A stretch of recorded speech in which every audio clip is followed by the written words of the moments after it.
चुनाव में भी देख रहा था, एक मान्य सदस्य थे, वो छोटी छोटी बातों को लेकर धरना प्रदर्शन करते थे, जाम करते थे। विकास की कोई योजना आती थी तो भी धरना प्रदर्शन शुरू होता था।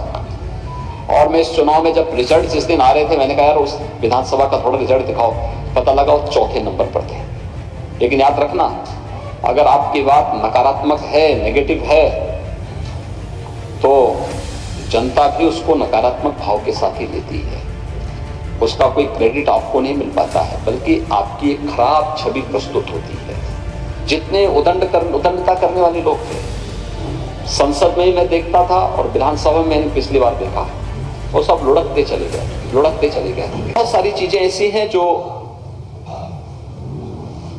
हमें सौभाग्यशाली बनाती है। 25 करोड़ की आबादी उत्तर प्रदेश की है और 25 करोड़ में से 403 ऐसे बिरले सदस्य हैं जो उत्तर प्रदेश के विकास के लिए, उत्तर प्रदेश के भाग्य को लेकर के इस सदन में बैठ करके चर्चा परिचर्चा को आगे बढ़ाएंगे और फिर उसका एक ठोस परिणाम लेकर के आएंगे।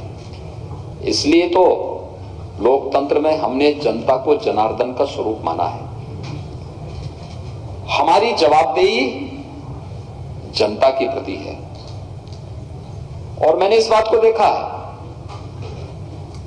मैं 1998 से सक्रिय रूप से सार्वजनिक जीवन में काम कर रहा हूं, एक सांसद के रूप में। विगत 5 वर्ष के अंदर प्रदेश के मुख्यमंत्री और विधान परिषद सदस्य के रूप में, और इस 18वीं विधानसभा में मैं भी आपकी तरह एक नए सदस्य के रूप में आपके बीच में आया हूं। तो स्वाभाविक रूप से एक विधायक के रूप में भी मैं इस निष्कर्ष पर पहुंचा हूं कि एक जनप्रतिनिधि अपना जीवन जितना व्यवहारिक बना ले, जनता के साथ उसका संवाद जितना अच्छा होगा, साथ साथ वह जिस मजबूती के साथ ईमानदारी पूर्वक जनता की समस्या के लिए प्रयास प्रारंभ करेगा, जनता की अपेक्षाओं पर वह उतना ही खरा उतरता हुआ दिखाई देगा। नकारात्मकता किसी जनप्रतिनिधि को कभी आगे नहीं बढ़ा सकती, कभी नहीं। मैंने हमेशा देखा है, मैं इस चुनाव में भी देख रहा था, एक मान्य सदस्य थे, वो छोटी छोटी बातों को लेकर धरना प्रदर्शन करते थे, जाम करते थे। विकास की कोई योजना आती थी तो भी धरना प्रदर्शन शुरू होता था।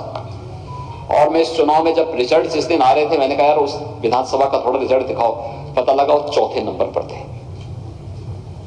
आप देख सकते हैं जनता कितनी जागरूक है, उसे मालूम है लोकतंत्र में जनता को जनार्दन का स्वरूप वैसे ही नहीं माना गया है। उसे एक एक गतिविधि की जानकारी होती है और गतिविधि की जानकारी किस रूप में होती है। विधानसभा की हमारी कार्रवाई चल रही है, हम में से ज्यादातर लोगों में होड़ क्या लगती है कि हम जिस रूप में अपनी बात को कह दें, बस एक बार प्रोसीडिंग का हिस्सा बनना चाहिए। लेकिन याद रखना, अगर आपकी बात नकारात्मक है, नेगेटिव है, तो जनता भी उसको नकारात्मक भाव के साथ ही लेती है। उसका कोई क्रेडिट आपको नहीं मिल पाता है, बल्कि आपकी एक खराब छवि प्रस्तुत होती है। और अगर हमारे भाव सकारात्मक हैं, प्रदेश हित में है, देश हित में है, जनता के हित में है, लोक कल्याण के हित में है, तो जनता भी उसे उसी भाव के साथ लेती है। कुछ भी छुपा हुआ नहीं रहता जी, उनसे कुछ भी नहीं छुपा रहता है। और इसलिए एक सकारात्मक भाव के साथ कार्य करते हुए जब हम जन अपेक्षाओं पर खरा उतरते हैं, तो जनता हमें बार बार समर्थन देती है। और जिस मुद्दे को आप सकारात्मक भाव के साथ उठाते हैं, उसका परिणाम भी उसी प्रकार से सकारात्मक रूप से मिलता हुआ दिखाई देता है। याद रखना, व्यक्ति का धैर्य, शालीनता और उसका धैर्य हमेशा उसको आगे बढ़ाता है। उसका उतावलापन, उसका ठेके पट्टे के प्रति अनुराग, उसका हर एक मामले में हस्तक्षेप करना हमेशा उसके पतन की ओर लेके जाता है। हमने देखा है जितने उदंडता करने वाले लोग थे, संसद में ही मैं देखता था और विधानसभा में मैंने पिछली बार देखा, वो सब लुढ़कते चले गए। सबकी छुट्टी जनता जनार्दन करती गई। लेकिन सकारात्मक सोच के साथ जिन लोगों ने अपने कार्यक्रम को आगे बढ़ाया, जनता ने उनको हाथों हाथ लिया है। अगर उत्तर प्रदेश में जातिवाद की राजनीति सच है तो सुरेश खन्ना 9वीं बार कैसे विधायक बन गए? उनके लिए जाति का 1000 वोट भी शाहजहांपुर में नहीं है।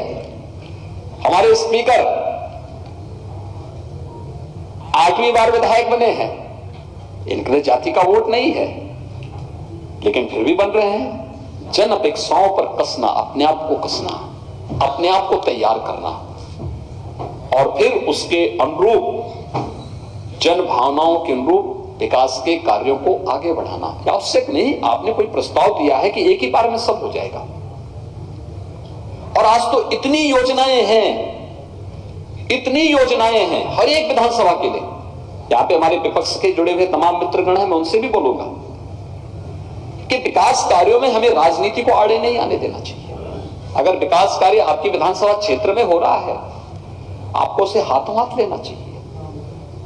आप हाथों हाथ लीजिए उसको, आपको उन कार्यक्रमों में जाना चाहिए, जनता को लाभ हो। आपका उद्देश्य भी और हमारा उद्देश्य भी एक ही है कि जनता का हित होना चाहिए, जनता को इसका लाभ मिलता हुआ दिखाई देना चाहिए। और अगर आप उन विकास की योजनाओं के साथ जुड़ करके जनता के बीच में जाते हैं तो उसका श्रेय तो आपको मिलना है, उसका श्रेय बीजेपी को या बीजेपी के सहयोगी दलों को थोड़े मिलना है, क्योंकि आपकी विधानसभा है, आप इस समय विधायक हैं, जनता ने आपको चुना है।